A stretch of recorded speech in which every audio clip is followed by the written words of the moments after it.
Pemirsa, sudah 1,5 tahun umat manusia bergelut dengan pandemi COVID-19. Berbagai sektor berupaya melakukan penyesuaian diri. Sektor pendidikan misalnya sudah mulai terbiasa dengan pola pembelajaran secara online dan dibarengi dengan penerapan prokes secara disiplin.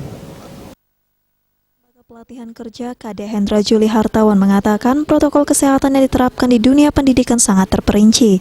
Sekolah mewajibkan seluruh warga sekolah memakai masker dengan baik dan benar. Sekolah juga menyediakan fasilitas cuci tangan di berbagai sudut dan di setiap ruangan disediakan hand sanitizer. Kapasitas ruangan belajar juga dikurangi 50% bagi siswa atau mahasiswa yang melakukan ujian praktik. Praktik yang harus dilakukan oleh siswa atau mahasiswa tetap berjalan dengan menggunakan sistem shift. Sedangkan pembelajaran secara teori diberikan sepenuhnya melalui online.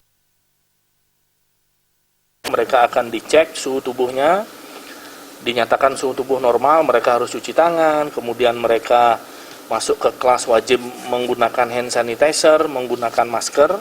Di kelas pun yang kemarin itu kita situasi normal, ada 30 mahasiswa dalam satu kelas. Dengan adanya pandemi ini kita minimize menjadi 15 orang.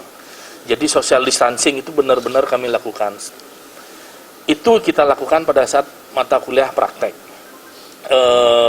Untuk mata kuliah teorinya kita lakukan secara online. Diharapkan dengan penerapan prokes yang disiplin, pandemi COVID-19 dapat segera berakhir. Dengan demikian, semua sektor termasuk dunia pendidikan dapat kembali berjalan normal. Regita dan Ratna, Bali TV.